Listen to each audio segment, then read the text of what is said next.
This is a question for Jacques from our experiencers from Mantis Awakening. Question for Jacques. How much do you think the US government truly understands about the phenomenon on both the technical side and maybe more importantly, the ontological side? So, yeah, it's a very good question.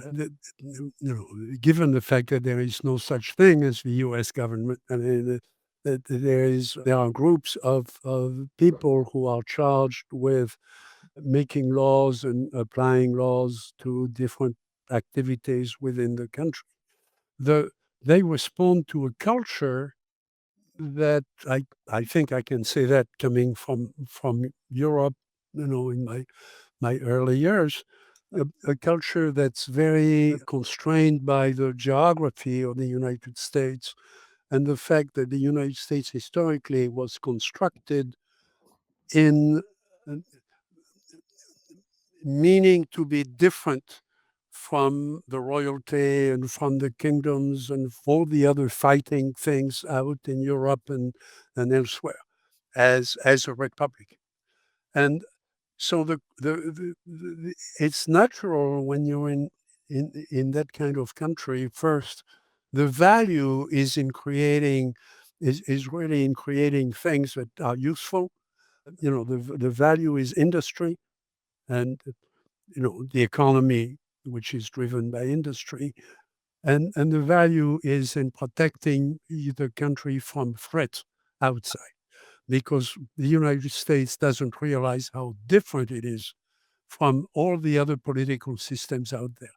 Of course, it was designed to be different from all the failed political systems out there. So the first question you have to answer is it a threat? Is it going to be a threat to the country? Is it going to force me to change the way, you think of how long it took the United States to enter World War II. I mean, World War II was something that was going on in Europe, and it was just one more war, and it took time for the United States to realize that it was getting so big that it was going to affect everything around the world, and that you couldn't escape the war.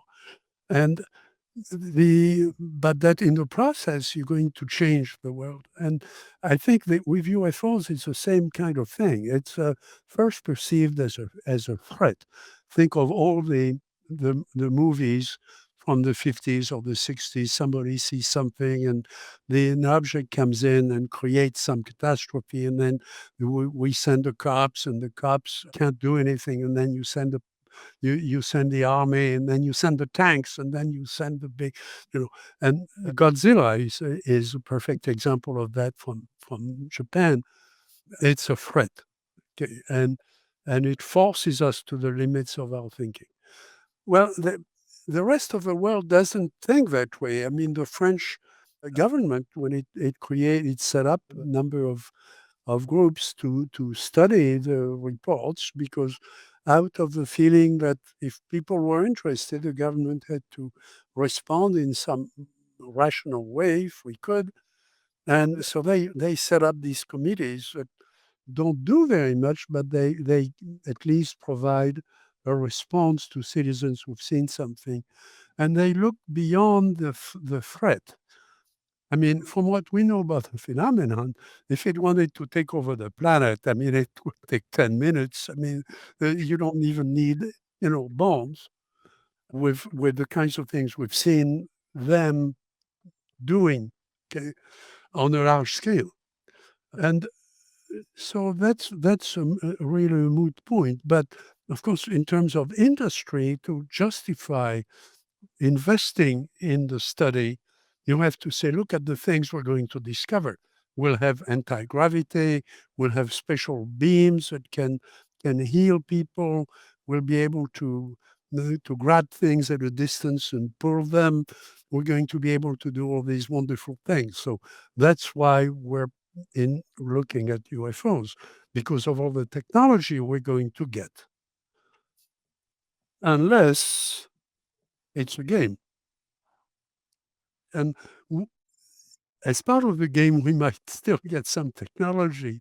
So it could be a game to the advantage of the people who are capable of playing the game, that there are these other levels that we avoid talking about in most conversations. So I, I think that's what we have to, to think about, that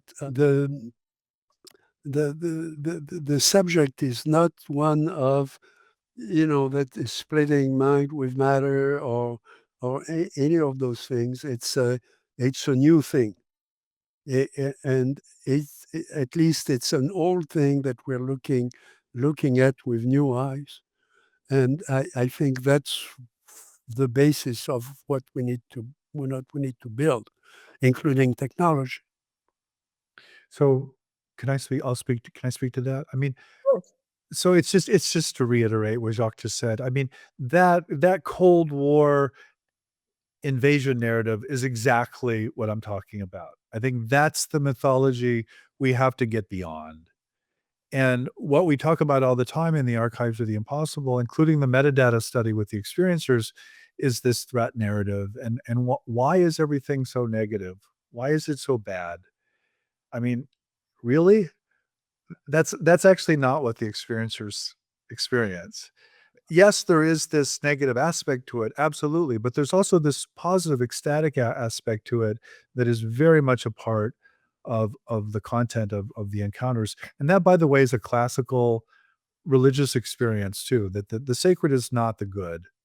The sacred it can kill you as easily as it can redeem you. And so this has been the human experience for millennia again, and I think where we're at with the technological aspect and the scientific aspect is a new stage in this old process that Jacques talking about. We need to do it differently. We need a new worldview, we need new knowledge now, but it's actually these are old problems, and if this was really about invasion, again, as Jacques said, we would have been toast a long time ago. Come on. We're still here. We're not only here, there's too many of us. We're overpopulating the planet. So clearly this is not an invasion. This is something else.